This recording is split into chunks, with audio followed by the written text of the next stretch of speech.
오늘 단촐하게 해야 되네.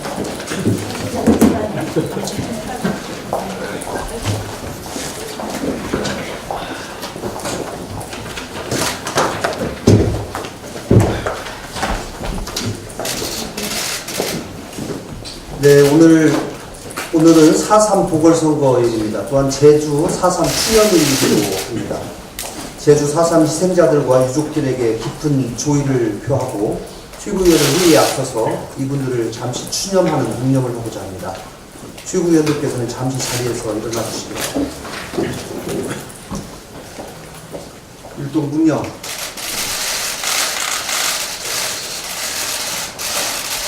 바로 착석해 주십시오.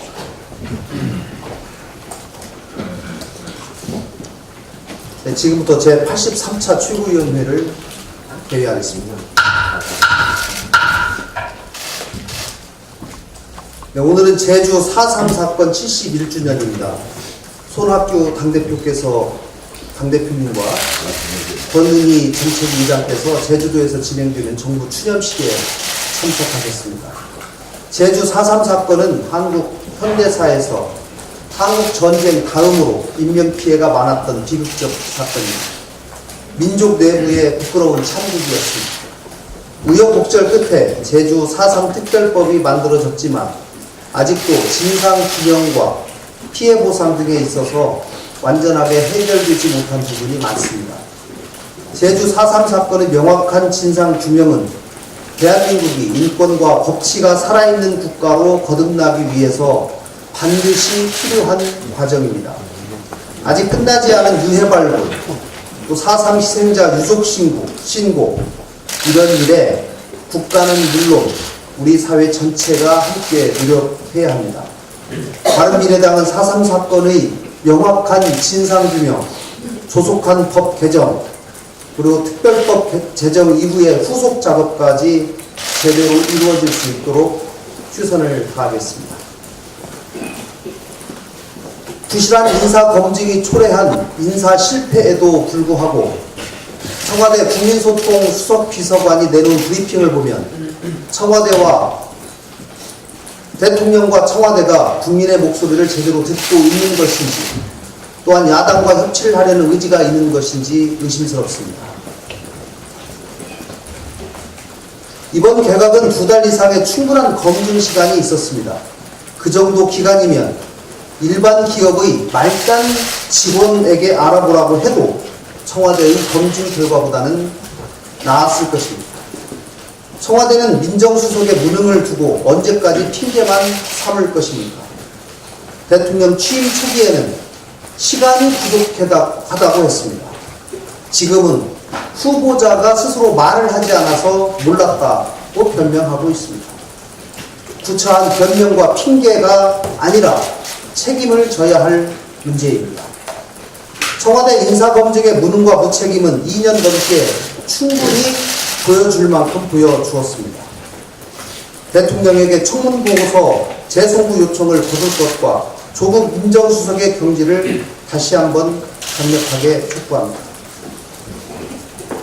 어제 바른미래당은 김학의 사건과 버닝썬 사건에 대한 상설특검 수사 요구안을 제출했습니다.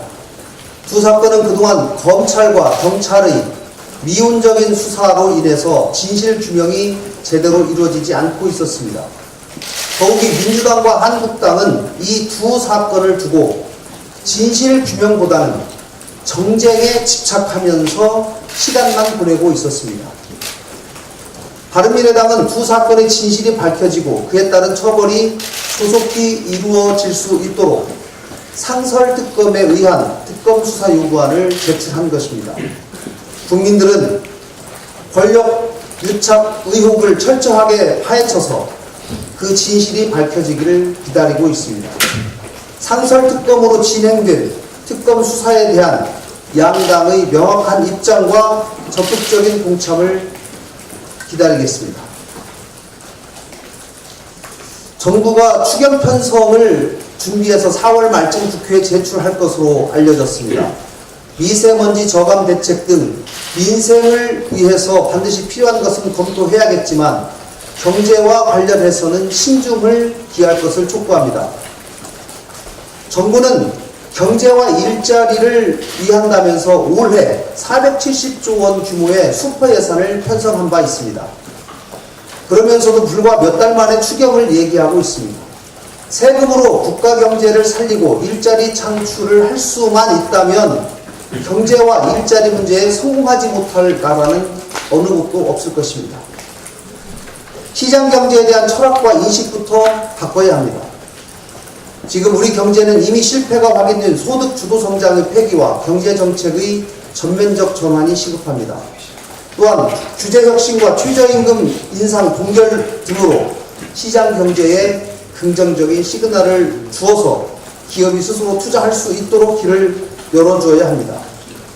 특히 국가 부채가 1682조 원 규모로 1년 새 127조 원이나 급증하고 있는 현실을 고려해야 합니다. 적자 부채 발행을 동반할 수밖에 없는 추경은 필요한 곳에만 최소화해서 편성되어야 할 것입니다. 탄력근로제 확대에 관해서 더 이상 시간이 없습니다. 자유한국당의 조속한 결단을 촉구합니다. 3월 임시국회 기한이 3일 남았습니다. 한국당은 오늘이라도 전향적 자세로 법 개정에 임해서 이번 주 안에 처리될 수 있도록 해야 합니다. 한국당이 말로만 경제를 외칠 것이 아니라 행동으로 보여줘야 합니다. 탄력근로제 문제가 개정되지 않으면 산업계와 노동계는 엄청난 혼란을 겪게 됩니다. 만약 한국당이 이러한 혼란을 방조하는 이유가 정부 여당을 향한 민심 악화를 기다리는 것이 아니라면 법 개정에 나서지 못할 이유가 없습니다.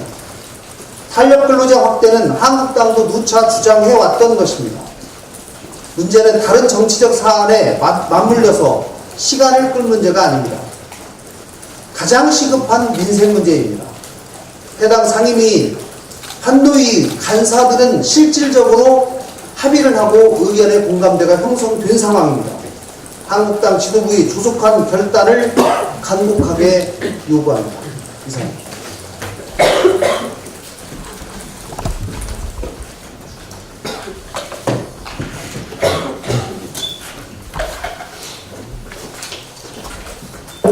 네, 저 두 가지 말씀드리겠습니다. 이정미 정의당 대표는 자기 당 후보에 대해서 허위사실을 유포하여 선거법을 위반했습니다. 국민에게 즉각 사과하고 사실관계 바로잡기 바랍니다.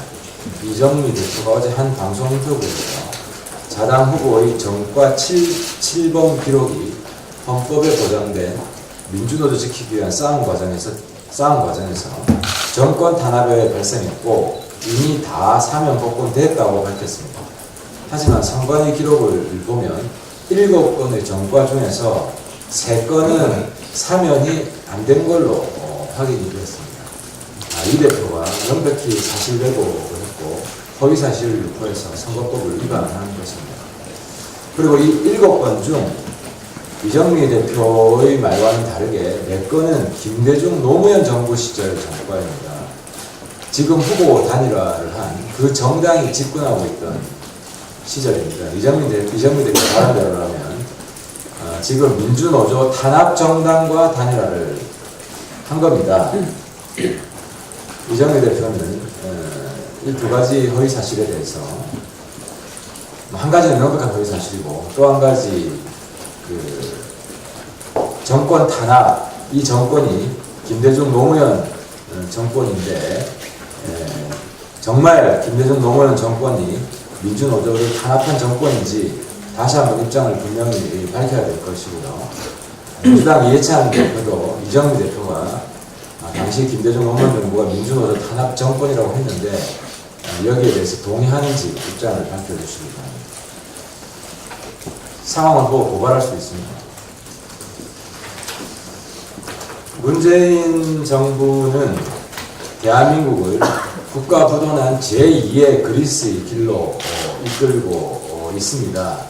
그 근거 자료가 어제 확인이 되었습니다. 작년 국가부채가 127조가 늘어나 1700조에 육박했습니다. 127조 중에 앞으로 공무원과 군인에게 줘야 할 연금 충당분이 94조, 75%나 됩니다. 물론 여기에는 문재인 정부가 늘리기로 한 공무원 17만 명분은 포함되지 않습니다. 평균 수명 늘어나는 걸 감안하면 공무원 연금 주다 나라만 그리스꼴 나는 게 현실화되고 있는 것입니다. 공무원 군인연금은 국가가 책임질 수밖에 없습니다. 결국 서민들, 사회적 약자 위에 써야 할 국민 세금이 평생 직장 보장되는 특권층에게 들어가서 부익부 빈익빈 심화시키는 결과가 초래되는 겁니다.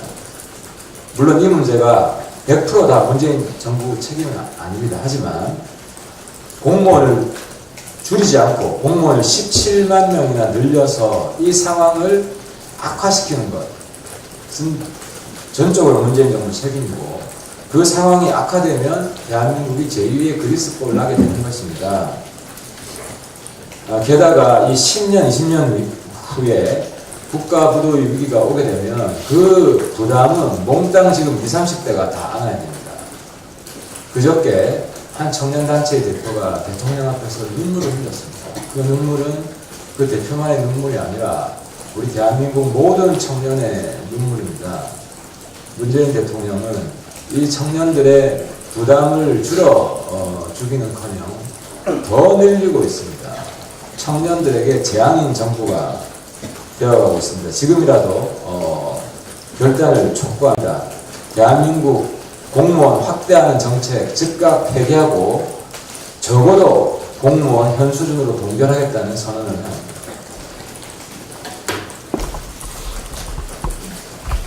오늘 사상한 투표일입니다. 그 사이에 열심히 뛴 우리 이재환 후보, 손학규 대표님, 그리고 물심 양면으로 도와주신 우리 양원 동지 여러분께 감사드립니다. 저희들이 열심히 한 만큼의 좋은 결과를 기대합니다. 매번 나오는 경제 관련 통계가 나빠지기만 하여 말하기도 거북스럽습니다. 며칠 전 작년 생산, 소비, 투자, 수출까지 모두 추락했다고 얘기했는데, 어제 한국경제연구원의 발표에 의하면 작년 우리나라 고용의 양과 질이 더 나빠졌다고 합니다. 저임금 일자리가 늘고 특히 40대 고졸 고용이 급감했다고 합니다. 참 큰일입니다. 40대는 자녀들의 성장과 함께 가장 돈이 많이 드는 시기입니다. 또 일찍 산업 전선에 나서겠다고 하는 고졸의 젊은이들에게 희망은 주지 못할 망정, 일자리가 없어서 전전긍긍해서야 되겠습니까? 이들은 서울시나 경기도의 청년수당 대상자에도 해당이 안 됩니다. 문재인 대통령은 업무지시 1호로 일자리위원회를 만들고 청와대에 상황판까지 설치하였습니다. 지금 이 상황판은 무엇을 표시하고 있는지 궁금합니다. 대통령은 일자리가 성장이고 복지이며 일자리는 국민의 권리라고 했습니다. 일자리위원회 사이트에 한번 들어가 보십시오. 일자리에 있어 과거 정부와 다른 점은 첫째, 강력한 대통령의 의지가 다르다. 업무지시 1호로 일자리위원회 신설을 지시했다. 둘째, 한 푼의 국가 예산이라도 반드시 일자리 만드는 데 쓰이도록 하겠다고 했습니다. 그렇게 나와 있습니다. 일자리위원회를 만들면 뭐합니까? 위원회는 금년에도 한 번도 개최되지도 않았고 일자리위원장 명의로 직원 채용, 용역, 홈페이지 고도화, 입찰 등이 올라와 있습니다. 이 위원회의 역할을 모르겠습니다. 쓸데없이 예산 낭비하지 말고 일자리위원회를 바로 해체하십시오. 일자리 창출 목적으로 54조를 쓰고도 이런 성적표를 받았다면 당연히 반성해야 되는 거 아닙니까? 대통령은 답해야 합니다. 한 푼도 아닌 회세 54조가 어떻게 쓰여서 어떤 일자리를 만들었는지 국민께 얘기해야 합니다. 이전 정부와 다르게 하겠다고 했으니 이전 정부 탓은 못하겠죠. 다시 한번 부탁하건대 위원회가 있어도 실효성이 없으니 근데 뭔가는 해야 하니 직원을 채용하고 홈페이지도 고치고 용역도 줍니다. 대통령이 이런데 결제할 만큼 한가한 자리입니까? 일자리위원회는 즉각 없애기 바랍니다. 그리고 국민들에게 54조가 어떻게 쓰였고 어떤 일자리를 만들었는지에 대해 소상히 밝혀주기를 요청드립니다. 한 가지 더 말씀드리겠습니다. 어제 대통령이 관광전략회의에 참석해서 외래 관광객 2,300만 유치에 일자리 96만 개를 만들겠다고 했습니다. 창출하겠다고 했는데요. 지금 2,300만 명 관광객이 오는데 일자리 96만 개 말이 됩니까? 일자리 96만 개면 일자리 한 개랑 50명 정도, 23명 담당입니다. 그냥 나누면. 우리 정부 부처 이 부분을 담당하는 담당자는 현실적이고 합리적인 계획을 세워서 대통령에게 보고를 해주시기 바랍니다. 일자리가 100만이라고 하면 100만이 만들어집니까? 제대로 현실적인 정부 정책을 부탁드립니다. 이상입니다. 예, 사무총장님 한 말씀 드리겠습니다. 풍자 대자보에 경찰을 투입하는 문재인 정부 신공안정국을 만드는 것입니까? 전국 대학생 청년들의 표현의 자유를 억압하고 정권을 비판하는 국민들의 입에 재갈을 물리고 눈 감고 귀 막는 문재인 정부는 각성해야 합니다. 김정은과 문재인 정부의 정책들을 풍자로 비판한 대자보를 전국에 붙이자 경찰은 곧바로 내사에 착수했고 전국 각 지역대학교 23곳, 고등학교 1곳 등 총 24곳의 대자보가 발견되었다고 합니다. 우리나라 경찰이 이렇게 발빠르게 현안을 챙기는 조직이었다는 사실을 이번에 알았습니다.